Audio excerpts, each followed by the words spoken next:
Mtazamaji wa Tinga Media, kama ambavyo tulikuahidi pia kufika hapa nyumbani kwa kina Bano Kasambala ambaye alipata changamoto baada ya matukio yaliyotokea ama mafuriko yaliyotokea na mvua zilizonyesha na kuathiri kaya kadhaa hapa wilaya ya Rungwe, na yeye ni mmoja wapo. Na taarifa ambayo pia ulipata kufahamu kuhusu yeye kumpoteza mkewe pamoja na watoto wake wawili kupitia janga hilo, tumekuja leo kumtembelea, kumpa pole kama Tanzania mwenzetu ambaye alipatwa na janga hili, lakini pia kuzungumza naye, na kwa namna moja ama nyingine kwa wewe pia ambaye utaona utaguswa katika hiki ambacho ndugu yetu kilimpata, utaweza pia kuwasiliana naye yeye, ambapo ataweza kutupatia mawasiliano yake yeye moja kwa moja.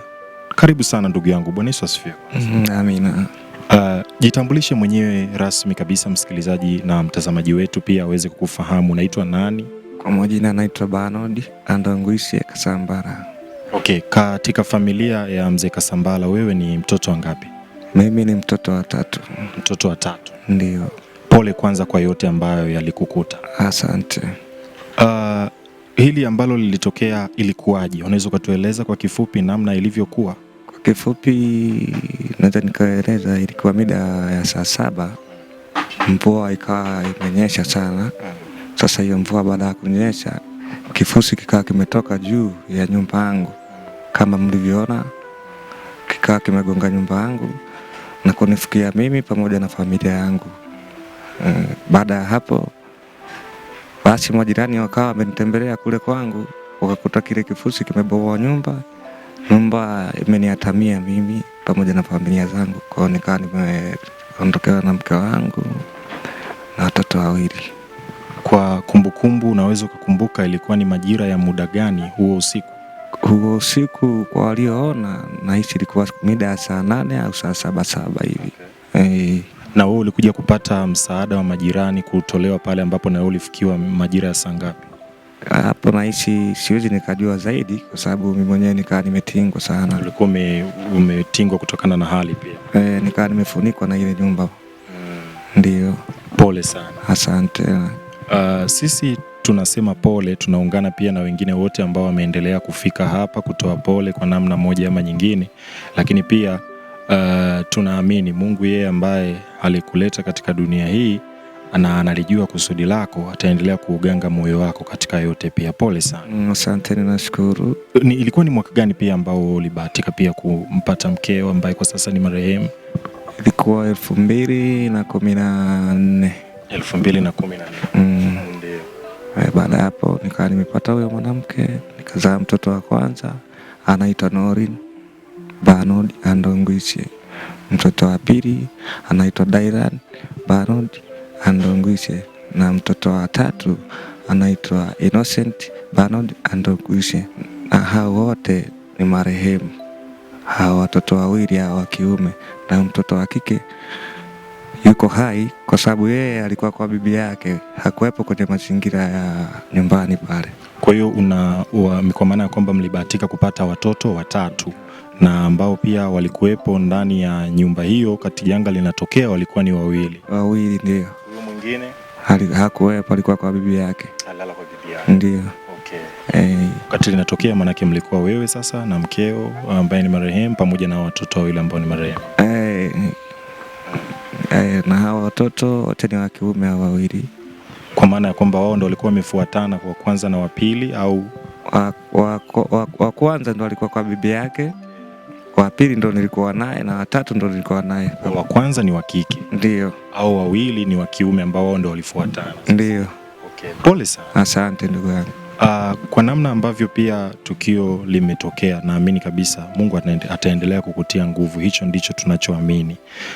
Lakini tunatamani pia kwa yule mtazamaji ambaye anatufuatilia sasa hivi, yuko sehemu yoyote, anatamani pia kuweza kufika hapa ama kufika kijiji hiki, kama utaweza kutupatia maelekezo mwenyewe au atuelekeze kaka yako, vyovyote vile ambavyo utakuwa huru.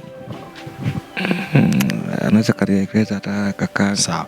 Basi tuombe kakake uweze kusogea hapa pia. Mtazamaji, katika familia hii kama ambavyo ametueleza ndugu yetu, hayuko peke yake. Huyu ni kaka yake ambaye na yeye atajitambulisha majina yake, lakini pia ataweza kutueleza vizuri kwa yule ambaye anatamani pia kuweza kufika katika familia hii, huku ni wapi, unashukia wapi, na ili mpaka ufike hapa. Tukitoa maelekezo sisi kwa sababu ni wageni, tunaweza tukampoteza pia yule ambaye anatufuatilia sasa. Ndio ndugu, habari yako? Salama, habari ya leo? Ni salama kabisa. Poleni kwanza kwa yote yaliyotokea. Asante. Ndio, unaitwa nani pia, jitambulishe? Naitwa Simon Ndungwise Kasambara. Okay, unaweza sasa ukatupatia nafasi tu ya kutuelezea na kuwaeleza wale ambao wanatufuatilia kwa kututazama na kutusikiliza, hapa tulipo ni wapi, na mtu ambaye ataguswa kuja kuitembelea familia hii kama Mtanzania kwamba huyu ni mwenzangu, ni ndugu, tunaweza pia tukaenda. Kiukweli hapa ni kwa Mzee Ndungwise Kasambara, na hapa ni kwake kwa Mfiwa, ni huko hapo mbele nyuma tu jirani. Kwa yote yule atakaye kuwa na utayari wote ule kuja kutuona, akaribie, tunamkaribisha. Kwa maana ya kijiji ni kipi, na mtu anayekuja kwa maana barabara kuu anashukia wapi? Kijiji cha Rupepo, kata ya Rupepo. Okay. Anavyokuja hapa kama nafika Kiira, naambia kwa bodaboda sasa. Anaambia bodaboda, naomba mnipeleke Rupepo zahanati. Rupepo zahanati. Kwa manake kwa mtu ambaye anatokea mahali popote unashukia Kiwila madukani pale. Kiwila madukani. Nakuta bodaboda, anaambia nipelekeni Rupepo zahanati. Okay. Wote wanapafahamu. Wote wanapafahamu. Sawa sawa.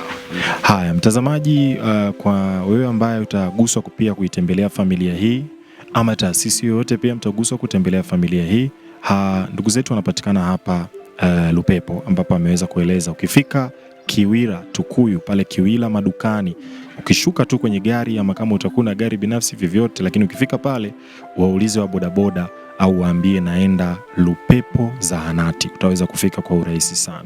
Poleni sana pia kwa lililotokea. Asante. Wewe ulikuwa ni kati ya watu ambao pia walikuwepo siku hiyo wakati ndugu yetu limemkuta kwa maana ya kwenda kumuokoa au?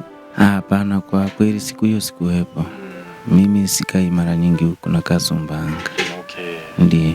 Poleni sana. Asante. Mtazamaji pamoja na msikilizaji ambaye unatufuatilia, tuitumie nafasi hii pia kumkaribisha ndugu yetu Arnold ambaye alipatwa na shida hii na changamoto ambayo ilimkuta, kwa ajili ya kuweza kutupatia mawasiliano ambayo kwa namna moja ama nyingine utaweza kuguswa pia kuweza kuwasiliana naye, aidha kwa kufika hapa katika familia yao ambapo kwa sasa yuko hapa kwa wazazi wake, lakini pia mwingine ambaye yawezekana huko mbali utaguswa pia kuweza kutoa sadaka yako ya kumpa pole. Yaliyotokea hauwezi kurudisha uhai kwa fedha, lakini unaweza ukatoa pole pia na yeye akaona kwamba nina ndugu hata kama sifahamiani nao, lakini kama Mtanzania ndugu ninao. Nimkaribishe sasa aweze kutupatia mawasiliano na namba ambayo utaweza kumpata moja kwa moja. Karibu sana ndugu Arnold, uweze pia kuwapatia wasikilizaji namba ambayo yule ambaye anafuatilia kwa kutusikiliza na kututazama ataweza kuwasiliana na familia hii, lakini pia kwa namna yoyote kuweza kuigusa familia hii kwa pole katika kilichotokea. Asante. Kwa mawasiliano namba yako ni 0766 00 53 96. Okay, na umetueleza pia kwamba hii ni namba ya mama yako mzazi. Ndiyo. Kwa mtu ambaye ataweza pia kuwasiliana moja kwa moja ataweza kumpata mama, aidha pia kama atahitaji kuongea na wewe atamueleza mama, ataongea na wewe. Haina shida. Na majina ambayo pia wewe ambao unatufuatilia, unatazama au unatusikiliza, jina ambalo litakuja wakati unaweza kuwasiliana na ndugu yetu au kutuma sadaka yako kwa ajili ya pole kwa kilichotokea, itakuletea jina Oliver Kasunga.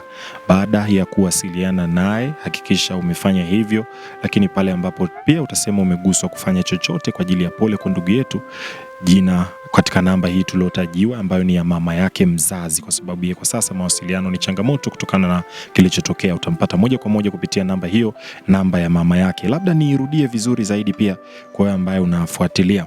Namba ni 0766 00 53 96. Namba ni 0766 00 53 0766 005396. Jina litakuja Oliver Kasunga. Ni mawasiliano ambayo unampata moja kwa moja mama mzazi wa Bernard Kasambala.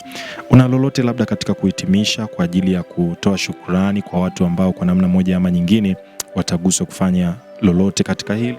Mimi nafikiri asanteni kwa upendo wenu na Mungu awabariki, muendelee na hiyo shughuli. Nashukuru sana. Amen. Asante. Barikiwe sana. Asante. Haya, namalizane na kaka pia. Kaka, Ndio. sisi tunashukuru sana pia, tunawaombea baraka na ulinzi na faraja pia kutoka kwa Mungu mwenyewe. Tunashukuru sana na Mungu awatie nguvu, tuendelee kutembeleana hivyo hivyo. Tusikate tamaa. Ndio. Amen, barikiwe sana. Asante. Mtazamaji wa Tinga Media, asante sana pia kwa muda wako kwa kutufuatilia, lakini pia kuweza kuungana nasi katika hili kwa namna moja ama nyingine, na zaidi pia wewe ambao umeweza kuchukua mawasiliano ambayo utaweza kuwasiliana na familia hii, fanye hivyo kwa upendo, kwa sababu hujui kesho utakutwa na nini na nani atakuwa mtu wa kukufariji katika hilo ambalo litakuwa limekukuta. Niliongozana na timu ambayo nimekuja nayo kutoka Tinga Media, director akiwa ni HK, tukiwa na manager Dennis Tusiwe pamoja na Master Hekima. Mungu akubariki. Mimi naitwa Fidia Tinga. Asante sana, barikiwa sana.